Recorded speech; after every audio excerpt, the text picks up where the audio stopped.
Welcome to HR Studio Podcast. Through bi-weekly interviews with HR executives, thought leaders, authors, speakers, and trend spotters from the world of HR and beyond, we invite you to listen, learn, and leverage. Welcome to HR Studio Podcast, building the next generation of HR leaders. HR Studio Podcast is brought to you by A.J. O'Connor Associates, a trusted human capital consulting partner to emerging, mid-market, and world-class organizations. To learn more, visit us at ajoconnor.com. Welcome to HR Studio. I'm your host today, Kyle O'Connor. I am very excited to have our guest today with us. His name is Krister Ungerböck. He is a keynote speaker, CEO, coach, and a global expert in the language of leadership, which is a common language for leaders and their spouses to build lasting bonds with co-workers, children, and each other. The Language of Leadership is a book for senior leaders and aspiring young leaders, just like our HR Studio podcast, a book for wives, for husbands, and for parents. Prior to retiring at age 42, Krister was award-winning CEO of one of the largest family-owned software companies in the world. As a corporate keynote speaker, Krister is passionate about sharing the secrets that his team used to win 5 consecutive top workplace awards and achieve remarkable employee engagement levels of 99.3%. Wow. His upcoming book, The Language of Leadership, Words to Transform How We Lead, Live, and Love, will launch in the fall later this year. And before we move ahead, Krister, I'm thinking I'm going to have you come back on the podcast to tell me how you go about retiring at the age of 42, because that's definitely something that is incredible and stands out to me. But I'm really excited to have you today. So thank you for being on our show. I'm excited to be here as well, Kyle. Great. Yeah. And I know you're located in St. Louis. I would love to start out with just telling your story, because like before we got on this interview, I read about yourself, your story. Could you really just hit on your story and really the pivotal moment that changed your whole career trajectory? You tell that story so well. I would love for you to just start with that. Yeah, so I say I didn't learn my most profound insights while I was the CEO of one of the world's largest family-owned software companies. I learned it at the YMCA while signing up for a gym membership. There's a young woman, she's typing my responses into the gym membership application, and she asked me the question that brought me to tears. She said, "Who is your emergency contact?" And up until that moment, I was about 42, and I had, built this company to hundreds of employees in 8 countries, and I had been so focused on work.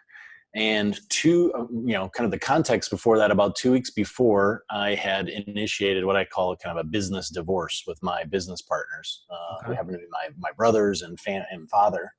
And 2 weeks after that, my wife walked out on me. So I literally had no one in my life. And when she asked me, "Who's your emergency contact?" I didn't know who to give her in that moment. Fortunately, the situation's improved a lot since then. That was 3 or 4 years ago. Mm-hmm. But I started on this journey. I had been reading business books and, the business bestsellers since I was 12 years old. Clearly, a lot of that worked because the business growth was there. But ultimately, I had been trying to master all the tools of business leadership. And when it came down to it, I couldn't even convince my own family to follow me in those moments. So I asked myself, where did I go wrong? Clearly I've got to look somewhere beyond the New York Times bestseller charts. And so I went on a journey really kind of exploring some more the kind of far out experiences, people who I would have judged as kind of out there or new age and woo woo when I was CEO. And as I did that, I always kept my practical business hat on, and I didn't drink the Kool-Aid or anything. But I found some really surprising insights when I kind of set aside the typical business press, and a lot of them about communication and leadership. And then that's when I decided to kind of write about it. You know, remember that movie Super Size Me, where the guy ate McDonald's? You know, Yeah, exactly. I kind of went into it thinking like, this is kind of what I'm going to immerse myself in, all these kind of out there experiences Awesome. that most business people would never do. And usually when I would interview people as I was researching what experiences to do. And I remember one time a guy said, he told me what it was like, and I paraphrased back. I said, so what you're saying is, given my experience, that would be like going from a race car from 0 to 200 miles per hour, because I'm not really prepared for it. And he said, no, it would really be like being pulled behind the race car naked through bramble weeds from 0 to 200 miles per hour. And I said, that sounds like the kind of thing that I need to do. Wow. See what I'm gonna. So I was always really looking for kind of the, you know, really out there experiences that, you know, many of them I can't even talk about at cocktail parties, because people would just look at me like, you did what? That is awesome. I think that's incredible. That's how you grow as a human being, really pushing yourself out in the comfort zone. Yeah. So it was a great journey, and I learned some really, really profound things. And then, so the other side of that is, I had grown up, grown up's the wrong word. I mean, I was in my late 20s, early 30s. I had learned, I feel over this process, I learned this new language of leadership that had eluded me all those years while I was CEO. And so I asked myself, how do I, you know, teach some people, how do we teach people a new language of leadership? And I had the fortunate experience in the early 2000s to learn French and German as I was opening businesses in France and Germany. And I used the same principles that I hired the guy that was considered was written about or named the best business French teacher in all of Europe. And the way that he taught me the shortcuts for learning French, I kind of applied many of them to this new language of leadership, to teaching people practical tools for emotional intelligence and asking better questions, things like that. That's incredible. So so much incredible information you just gave us. I just want to, on that point right there, first I want to say that the story you tell is a story of like vulnerability. So thank you for sharing that. And the transformation you took is incredible. And, you know, diving in headfirst into the water of, you know, these experiences. And then you went into, you know, the whole leading abroad piece. Thinking about our audience, like I would be fascinated to hear, what are some of the nuances, or what were the biggest challenges for you, like going from leading here in the States over abroad in Germany and France? What were some things that really kind of moments that stood out that were like, wow, this is completely different, and you had to grow as a leader? I think there's probably two things. One was there was one, especially working in Germany, and interestingly, I didn't really learn this until about 2 or 3 years after I was leading people in German. And so in the U.S., the way I was taught is when you lead people, you give somebody a project. I say, hey, Kyle, I want you to do this, you know, report, whatever it is. And then let's just catch up 2 or 3 days later to make sure you're kind of on the right track. You know, and that way you don't get to 2 weeks later and hand me something that's completely different from what I asked for. And then I'm disappointed and you're frustrated because you spent 2 weeks. And so that was the way that I just was, you know, it's the whole like check in early and often rather than waiting too late when the, you know, product's coming off the manufacturing line and you find out, oh, you used the wrong parts, right? Yeah. And so I followed that same practice in leading Germans. And interestingly, again, it was 3 years after somebody told me like, oh, you don't lead Germans that way. You just give them the project and then they will deliver it to you on the date that you set. Wow. And so when somebody told me that, I actually was like one of those, you know, situations where you get this realization and you play back all of your conversations over years and you're like, oh, that's why all those people had those angry looks. So it was really interesting, the opposite way of dealing with people in certain cultures. I think the other thing really came down to language. I observed where both with myself and with other people that sometimes people have a different personality when they speak a different language. Wow. Okay. And so my own journey, there was a lot of things with like emotional intelligence that I was an engineer. I was pretty analytical, and I always had a difficulty kind of being empathy and emotional intelligence, even though I understood intellectually what it was. I'd read Dan Goleman's book back in the 90s or whatever.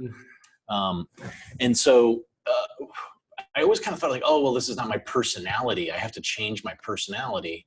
And over the last 3 or 4 years, I actually found a language of emotional intelligence. And it's this thought of like, do we need to really change ourselves? Or even HR leaders, sometimes we're like, oh, we need to change that person who's performing, and what I realize is often it's just a lot more simpler. We just need to change to help them to change their words. Right. And the thing without changing words, I learned this again, learning French and German, is when you learn a new language, you have to really be very careful about what words, not careful, you have to think a lot about your words. And it's really painful sometimes to have a conversation because speaking so slowly. And if we can be that present about the words we use in our native language, it's kind of like going back to basics and really observing. And now I'm in conversations all the time where I both hear myself saying things, and I hear others just kind of not violating, but these language patterns where I'm like, if they only knew that this is, they're not communicating in the way that they really intend, because it becomes habit, right? How we speak just becomes an unconscious habit. It's awesome. That's like having you have like a sixth sense with this stuff now. It's you pick up on it so easily with other people and yourself too. Yeah. It's like emotional intelligence on steroids almost. It's great. Which is almost like an oxymoron. So emotional intelligence on steroids is yeah. So that story really ties into kind of your book, which talks about the language of leadership. You told a little bit about the story behind it. I would love to hear like a synopsis of the book and how this applies to really the next generation of HR leaders. Yeah, so I think that the context for the book, I was talking with some people, if you look at the leaders who are in charge today, generally they're in their 50s and 60s, regardless of industries, they're just who were they trained by? Well, they were trained by the leaders who were the generation before them, which many of those leaders actually grew up in the war, like the model for the leadership was essentially military leadership, right? Right. So we still have this generation of people in their 50s and 60s and 70s who their model of leadership, it comes from essentially a military kind of grounding. And now we have, more, and it also comes from a time where women weren't in the workforce for the most part, so we didn't have millennials who were growing up with the need for a desire for more positive feedback than negative feedback. And so the workforce is changing significantly. And so what I intended with this language of leadership was to create what I felt in my career is I kind of used one language professionally and another language personally. And I think that in the end is what the downfall of what led me to finding myself at this YMCA without an emergency contact is. And so I wanted to, once I felt I had found these kind of different language patterns that work equally well in a professional setting and a personal setting, the concept is why struggle to master two separate languages, one for work, for home, when you can kind of figure out one, right? The more we can be consistent between professional and personal, we're just practicing more, right? So we're going to be better at communicating. But then I think that the way the workforce is evolving is people, especially millennials, are looking for leaders who are coming from who are stronger on soft skills and aren't coming from this kind of, let's say, military, basis of leadership. And so that was really what informed. And what I found is that the tools and language that I use that would make me a better leader at work also make me a better father and a better partner in romantic relationships. And that's encouraging.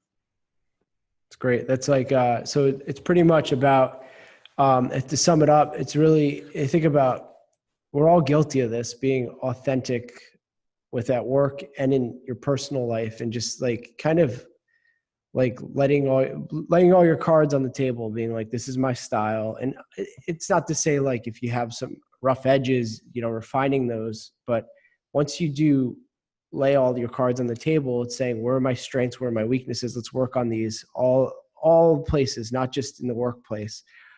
Because I find that for the most part, you're right. Like with the professional life, sometimes it's different than your personal life. And it should kind of blend together in a way that ties your brand or your authenticity to it.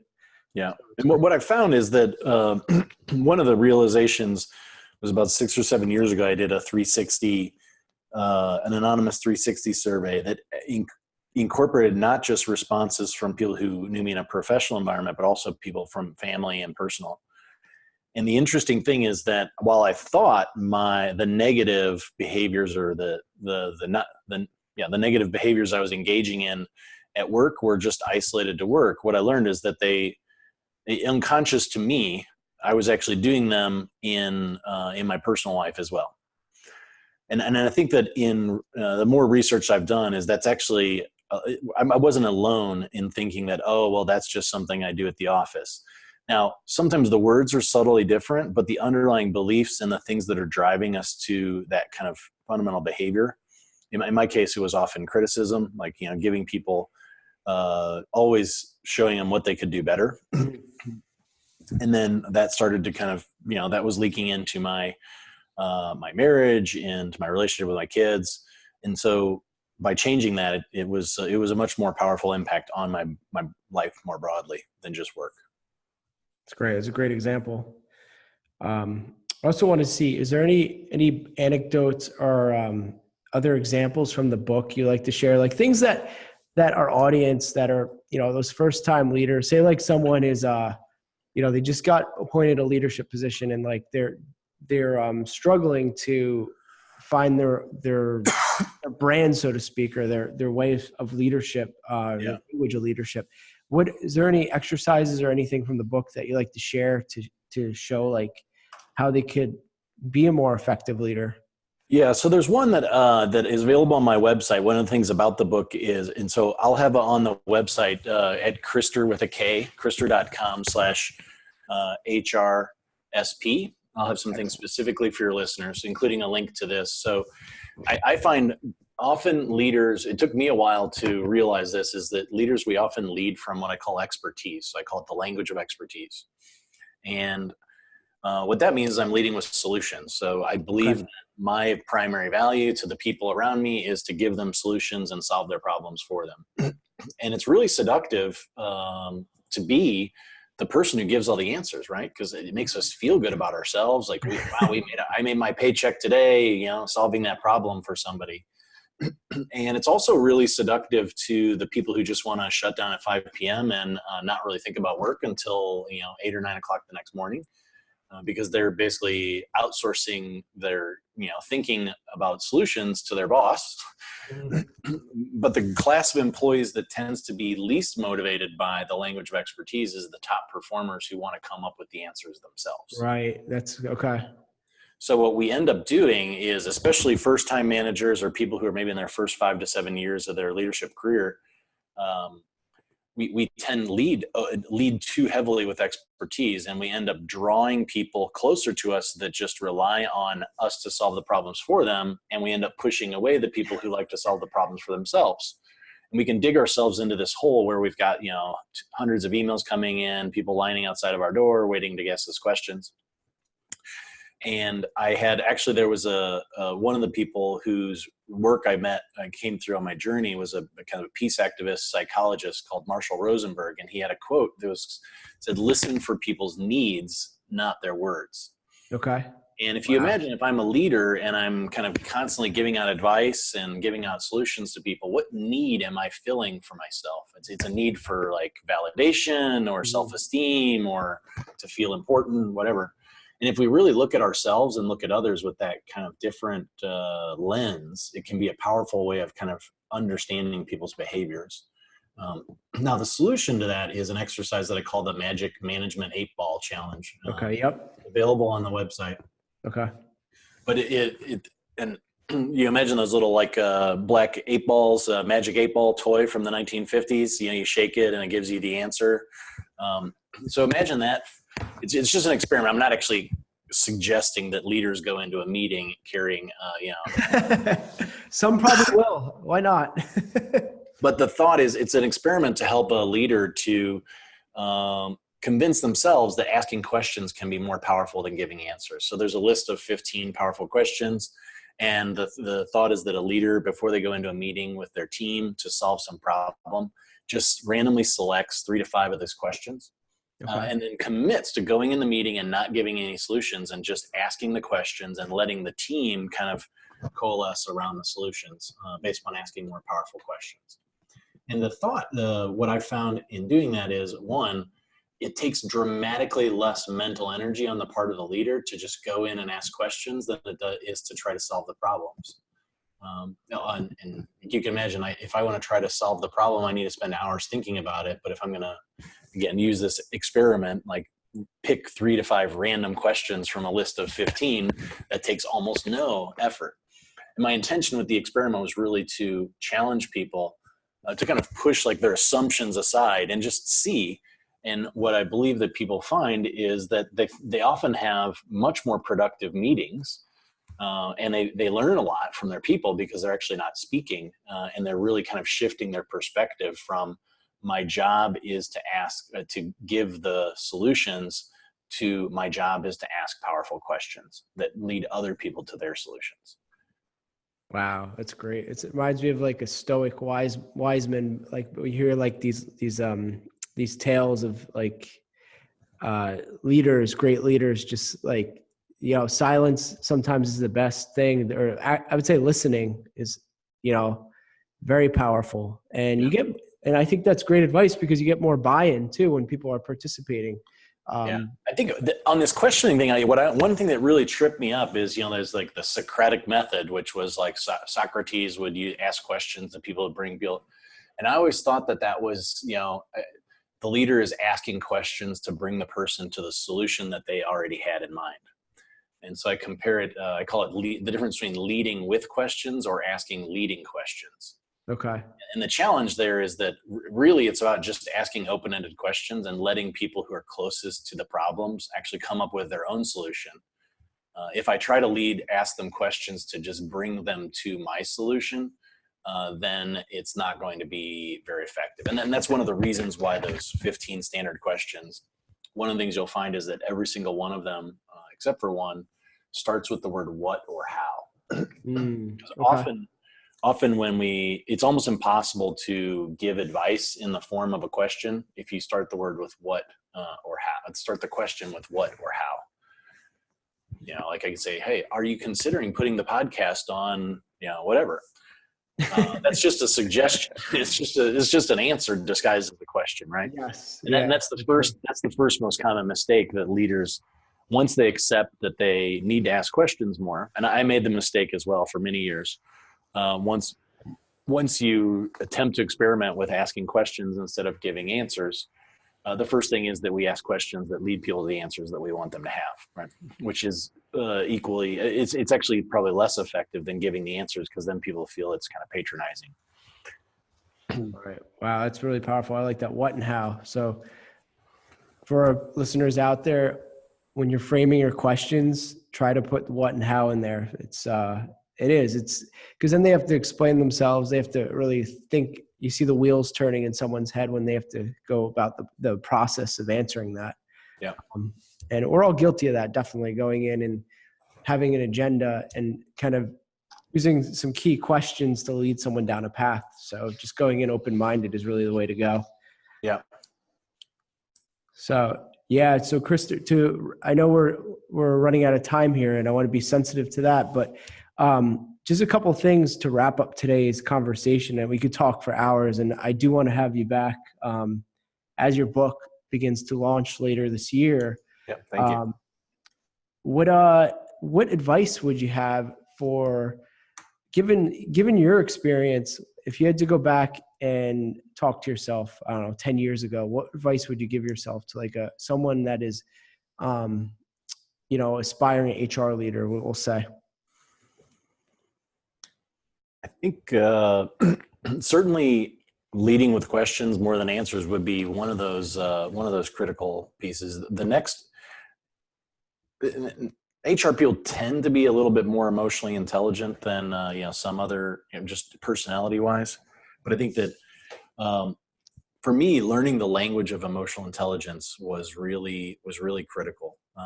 So emotional intelligence is one of those things that's kind of fuzzy, and if you Google how to improve my emotional intelligence, there's not really any concrete action steps that you can do. Right. I would say, maybe like the other thing was a big turning point was doing an anonymous 360 and doing it on an ongoing basis, every 3 to 5 years, to get feedback from people on blind spots. That was for me when I was in my early 30s. I did one, and that was just a huge turning point in my career. I realized that I was kind of a jerk, actually, and I was completely blindsided by that. Okay.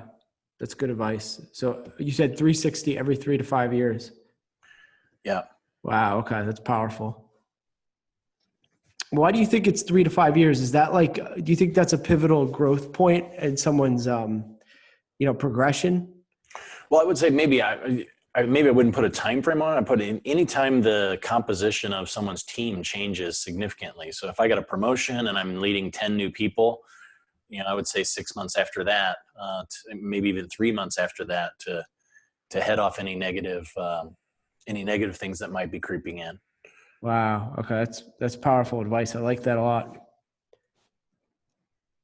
Excellent. All right. So EQ 360. I like that. Awesome advice. I got a lot out of this interview today. I know our listeners did too. How could people connect with you? Where do you want people to go see you? The best is to just come to my website, krister.com. So it's Krister with a K. Okay. And as I said, I'll have the krister.com/HRSP. I'll have some of the things that I mentioned here. A lot of the content from the book is I'm going to be blogging and video blogging and creating some exercises that in advance of the book launch. So I would hope that people would subscribe to the blog or subscribe to the YouTube channel, and they will be able to get a lot of the content on the book before it even launches.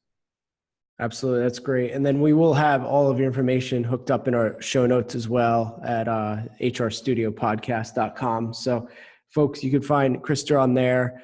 Krister, I want to thank you for incredible story telling you went through such highs and lows in your career, and to go through all that and just come out like a better person from it all, and to have such a great perspective on this and offer us this great content. We really appreciate your time and your energy today. Thank you.